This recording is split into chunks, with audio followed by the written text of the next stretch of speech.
हाय guys, मैं हूँ Dhruvanshika Majumdar. Welcome to my channel. तो आज हम स्टार्ट करने जा रहे हैं crop production and management class 8 का साइंस का फर्स्ट चैप्टर। तो इसमें मैंने पिछले वीडियो में बताया था कि व्हाट वी विल लर्न। ये इंट्रोडक्शन वीडियो मैंने चैनल में कुछ दिन आगे पोस्ट की है, आप जाके चेकआउट कर सकते हैं। ये बहुत ही इम्पॉर्टेंट है इसलिए। तो मैंने जैसे कि आज बोला था कि हम ये चैप्टर स्टार्ट करने जा रहे हैं। तो फर्स्ट हम स्टार्ट करेंगे what is crop and what are the different types of it. क्या होता है क्रॉप और उसके क्या क्या डिफरेंट टाइप्स होते हैं। तो हम आगे जान लेते हैं कि क्रॉप क्या होता है। फर्स्ट होता है कि व्हाट इज़ क्रॉप, इसका हम डेफिनेशन बता सकते हैं। When plants of the same kind are cultivated in one place on a large scale, it is called crop. तो एक ही टाइप का प्लांट जब बहुत सी जगह में, एरिया में फैला होता है, एक ही टाइप का प्लांट, ऐसा नहीं कि दूसरा हमने लगा दिया वो क्रॉप है, ऐसा नहीं। एक ही जगह में बहुत सारे एक ही टाइप का प्लांट एक खेत में लगाया हुआ है, जैसे ये पिक्चर में दिखाया गया है, उसी को हम क्रॉप बोलेंगे। तो हम जान लेते हैं कि इसका डिफरेंट टाइप्स क्या है।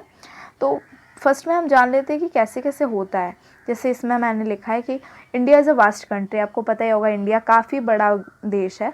The climatic conditions like temperature, humidity and rainfall vary from one region to another accordingly. तो इसमें हमारे इंडिया में जो है काफ़ी सारे क्लाइमेटिक कंडीशंस होते हैं। टेम्परेचर होता है, ह्यूमिडिटी होता है, रेनफॉल, सब जगह में अलग अलग दिखते हैं। टेम्परेचर अलग होता है, ह्यूमिडिटी अलग होता है, रेनफॉल अलग होता है। Accordingly there is rich variety of crops grown in different parts of country. ऐसा है, डिफरेंट टाइप ऑफ क्रॉप्स अलग अलग जगह में फैले हुए हैं। जैसे वेस्ट बंगाल में हो गया आपका पैडी हो गया, और डिफरेंट टाइप के क्रॉप्स डिफरेंट स्टेट्स में ग्रो होते हैं। तो इसके बाद हो गया कि despite this diversity two broad cropping patterns can be identified. यही डाइवर्सिटी के अंदर दो टाइप हम आइडेंटिफाई कर सकते ईजीली। उसको हम तो दो टाइप है खरीफ क्रॉप्स। एक है खरीफ क्रॉप्स और एक है राबी क्रॉप्स। तो आगे हम खरीफ क्रॉप को और ज़्यादा फैला के समझ लेते हैं। सो फर्स्ट है the crops which are sown in the rainy season are called kharif crops. जो क्रॉप रेनी सीजन में हम प्लांट करते हैं उसको बोलते हैं kharif crop. The rainy season in India is generally from June to September. तो जो रेनी सीजन होता है आपको पता ही होगा, जून टू सितंबर होता है।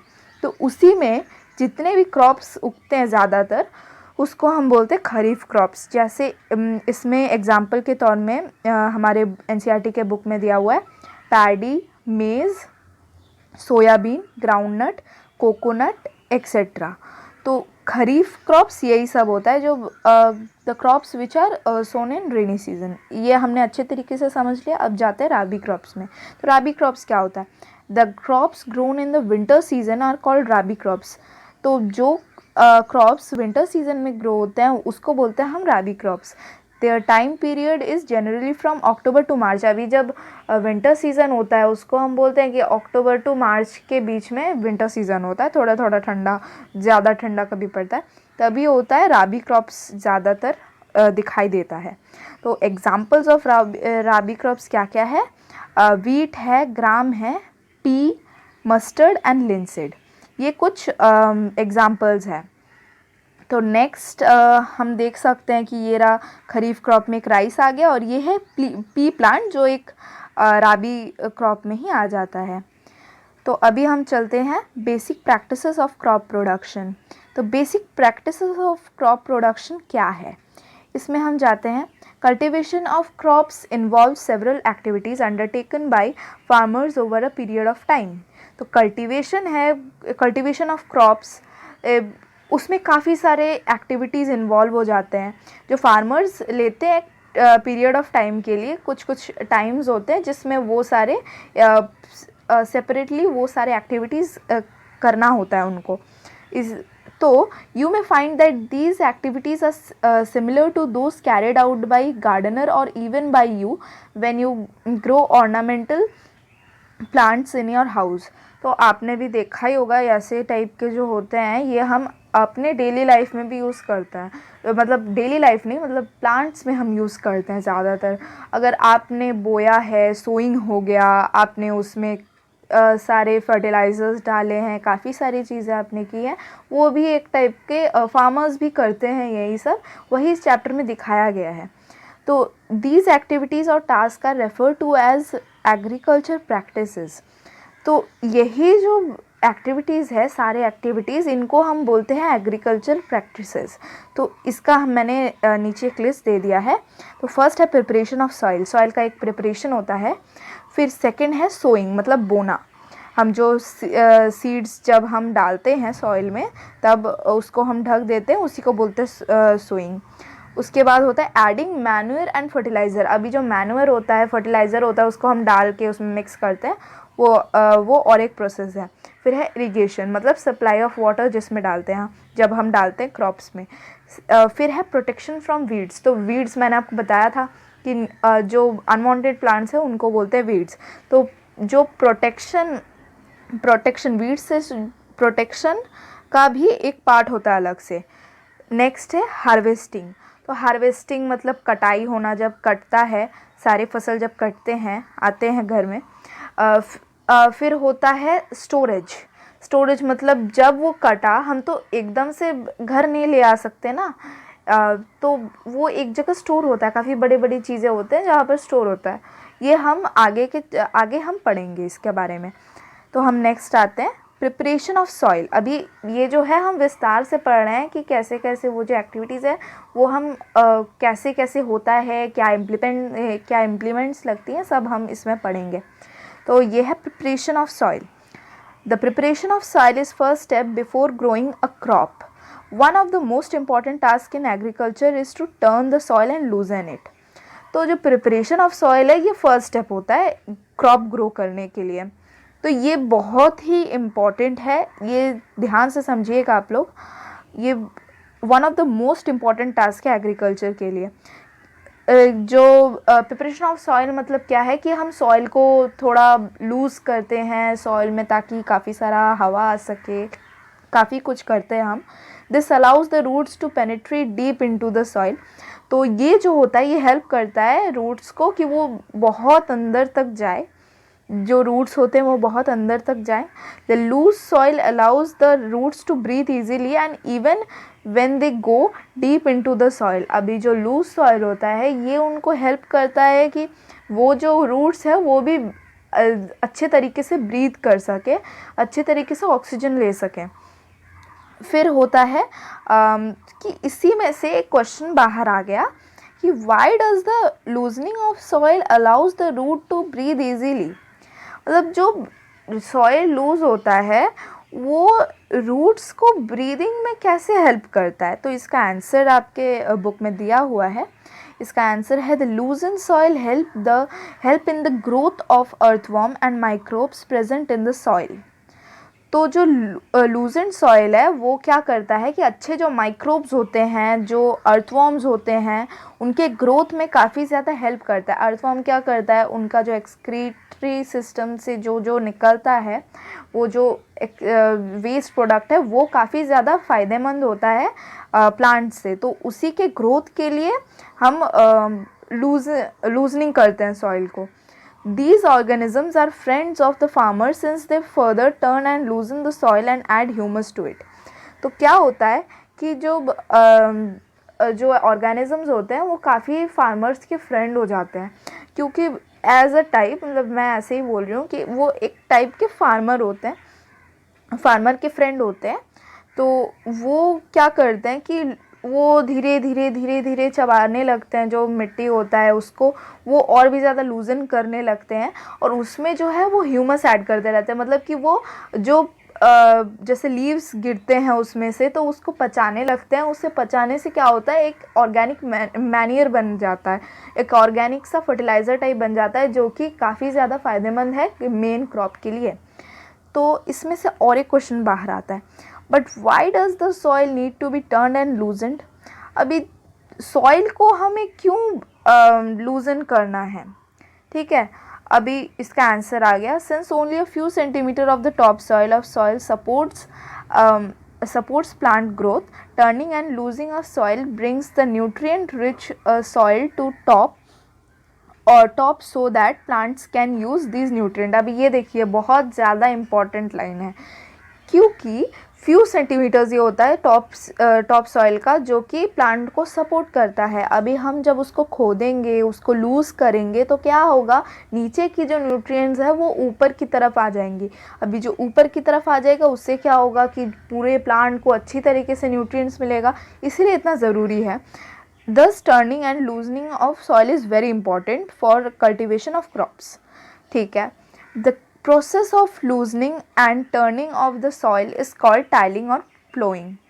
तो ये जो होता है, ये जो लूजिंग होता है, टर्निंग होता है, ये आपका क्या होता है, ऐसे ही होता है कि इसी को बोलते हैं टाइलिंग और प्लोइंग। ठीक है, तो इसको हम फर्दर पढ़ते हैं। This is done by using a प्लो।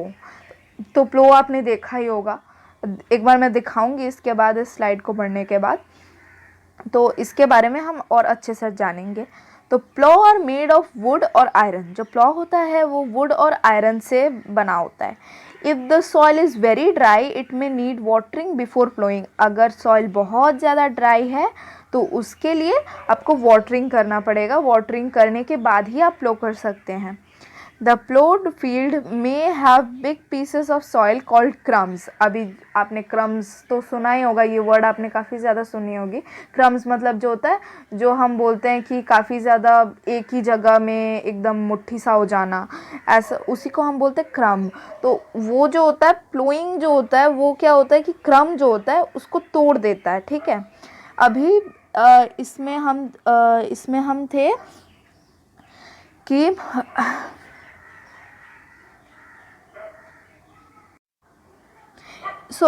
इसमें हो जाता है कि it is necessary to break this crumbs with a plank. तो ये जो होता है, ये क्रम्स को तोड़ना बहुत ज़्यादा ज़रूरी हो जाता है। तो the field is levelled for sowing as well as for irrigation purposes. तो वो जो काट के जो लेवल कर रहे हैं वो लेवल काफ़ी ज़्यादा ज़रूरी होता है फर्दर सोइंग के लिए, फिर इरिगेशन पर्पसेस के लिए भी काफ़ी ज़्यादा ज़रूरी हो जाता है। The levelling of soil is done with the help of a leveller. अभी जो लेवलिंग होता है सॉइल का, उसके लिए भी अलग सा एक चीज़ होता है, उसको बोलते हैं हम leveller. Sometimes manure is added to the soil before tilling. अभी जो मैन्योर होता है वो ना एकदम समटाइम्स टाइलिंग के आगे मैन्योर यूज़ किया जाता है। तो वो क्या करता है कि this helps in proper mixing of manure with soil. अब ये हेल्प करता है कि मैन्योर के साथ सॉइल को ज़्यादातर मिक्स होने में। The soil is watered before sowing. तो जो सॉइल है वो ज़्यादातर वाटर दिया जाता है, उनको ज़्यादा वाटर दिया जाता है सोइंग के आगे। ठीक है, अभी हम चले जाते हैं एग्रीकल्चरल इम्प्लीमेंट्स में। एग्रीकल्चर के लिए क्या क्या इम्प्लीमेंट्स चाहिए। तो फर्स्ट है, before sowing the seeds it is necessary to break soil to the size of grains to get better yield. अभी ये जो है एग्रीकल्चर इम्प्लीमेंट्स की ज़रूरत क्या होती है, इसमें मैंने यही दिखाया। तो बिफोर सोइंग द सीड्स मतलब कि सोइंग सीड्स के सो करने के आगे, मतलब बोने के आगे उससे, it is necessary to break the soil. बहुत ही ज़्यादा ज़रूरी है कि आप आगे सॉइल को ब्रेक करें। To the size of grains to get better yield. अभी वो जो है जो मिट्टी है उसको भी एक दाने के समान छोटा छोटा होना पड़ेगा, तो अच्छे से वो ज़्यादातर यील्ड होगा, मतलब ज़्यादा ग्रोथ होगी उसमें। This is done with the help of various tools. अभी ये होता है कि ये जो ग्रेन के साइज़ में हम कट कर रहे हैं उसके लिए भी अलग अलग सी मशीन्स होती हैं, अलग अलग सी चीज़ें होती हैं। तो the main tools use for this purpose are the plough, hoe and cultivator. अभी यही पर्पस के लिए यूज़ होता है प्लो, होई एंड कल्टिवेटर। अभी इसके लिए हम प्लो, हो और कल्टिवेटर को अलग अलग से अभी हम ज़्यादा विस्तार से पढ़ेंगे। तो प्लो, this is being used since ancient times for tilling the soil, adding fertilizers to the crop, removing the weeds, scraping of soil, etc. तो ये जो आप देख सकते हैं इधर एक प्लॉ है, ये प्लॉ जो है ये काफ़ी सारी चीज़ों से यूज़ होता आया है सिंस एंशियंट टाइम्स, काफ़ी एंशियंट टाइम्स से मतलब काफ़ी अलग काफ़ी पुराने टाइम से ये यूज़ होता आया है।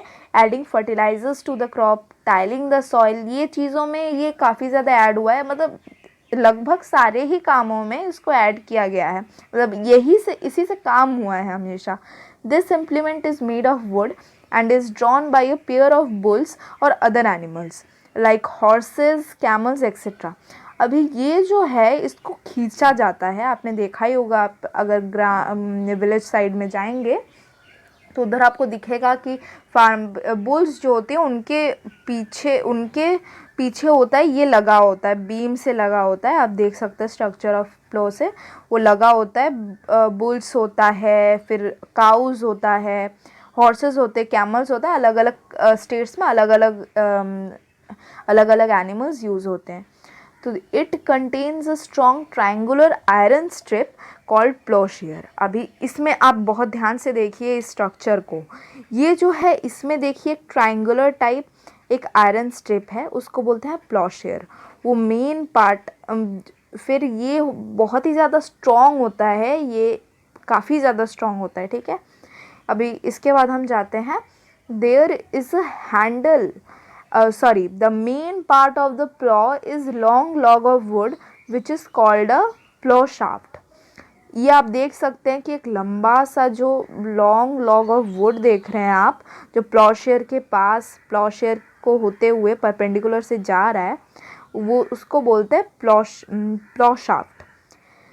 अभी उसके आगे हम जाते हैं कि there is a handle at one end of the shaft. अभी इसको भी समझिए कि ये जो प्लॉ शाफ्ट है, प्लॉशेयर है, उसके ही पास में देखिए एक हैंडल है उसी से अटैच किया हुआ, उसको हम बोलते हैं वही एक हैंडल टाइप है, ठीक है। The other end is attach to a beam which is placed on the bull's neck. अभी देखिए जहाँ पर प्लॉशेयर है उसी से जो प्लॉ शाफ्ट होते हुए जा रहा है उसके अदर एंड, मतलब उसके दूसरी तरफ है प्लॉ शाफ्ट नहीं, बीम। तो बीम क्या होता है कि बीम जो होता है, दो बुल्स होते हैं, दो बुल्स के बीच में ऐसा एक उसको एकदम अटकाया जाता है जिससे कि वो खुले ना, तो उसी से वो खींचते रहते हैं बुल्स और पीछे से वो होता रहता है, मतलब वो खोदता रहता है। तो अभी होता है, अभी जाता है कि one pair of bulls and a man can easily operate the plough. अभी इतना ईजी हो गया है, एशियन टाइम में भी ये यूज़ होता था, इसीलिए इतना ईजी तरीका है कि पेयर ऑफ बुल्स और मैन ईजीली ऑपरेट कर सकते हैं, कोई दिक्कत ही नहीं आती इनमें। तो हम नेक्स्ट जाएंगे हो में। It is a simple tool which is use for removing weeds and for loosening the soil. अभी ये जो आप देख रहे हैं, ये जो पूरा एक स्ट्रक्चर मैंने इसमें दिया है, पूरा एक स्ट्रक्चर का पिक्चर दिया हुआ है, एक सिंपल सा टूल है बस। ये जो है रिमूविंग वीड्स को रिमूव करने के लिए यूज़ होता है और सॉइल को लूजनिंग करने में भी काफ़ी ज़्यादा मदद करता है। It has a long rod of wood or iron, a strong broad and bent plate of iron is fixed to one of its end and work like a blade। अभी देख सकते हैं कि जो लॉन्ग रॉड है, would या iron का, दोनों का ही हो सकता है, उसके ही एकदम सामने में a strong broad and bent plate, एक देखिए एक बहुत ही ज़्यादा स्ट्रॉन्ग चौड़ा एक बेंट प्लेट आयरन की उसमें फिक्स्ड किया हुआ है, मतलब आयरन का ही होता है, वो जो स्टिक है उसमें फिक्स्ड किया होता है to one of it end and works like blade. ये जो है ये काफ़ी ज़्यादा ब्लेड की तरह यूज़ होता है कि वो जो रिमूव करता है वीड्स, लूजनिंग ऑफ सॉइल को जो लूज़ करता है वो इससे होता है। ये जो ब्लेड देख रही हैं ब्लेड की तरह यूज़ होता है। It is pulled by animals. तो ये जो होता है ये एनिमल्स पुल करते हैं। तो हम नेक्स्ट में जाते हैं, ये है कल्टीवेटर। ये आपने बहुत बार देखा होगा इधर उधर। तो nowadays plowing is done by tractor driven cultivator। अभी जब एडवांस टेक्नोलॉजी आ गई है, इस टाइम कल्टीवेटर यूज़ होता है जो कि ट्रैक्टर के द्वारा ड्राइव किया जाता है, ठीक है। The use of cultivator saves labour and time. अभी जो कल्टीवेटर आ गया है वो लेबर भी ज़्यादा, लेबर के ऊपर भी खर्च नहीं करना पड़ता और टाइम भी काफ़ी ज़्यादा बच जाता है। यही है एडवांस टेक्नोलॉजी का एक अलग सा महत्व, ठीक है। ये कल्टीवेटर नाम याद रखिएगा क्योंकि कल्टीवेटर है आपका मॉडर्न टेक्नोलॉजी में आ गया और एंशियंट टाइम में आ गया आपका प्लो, ठीक है। अभी हम नेक्स्ट, तो इसी के साथ हम हमारा पहला पार्ट ख़त्म करते हैं। हम नेक्स्ट पार्ट जल्द ही लेके आएंगे। Thank you.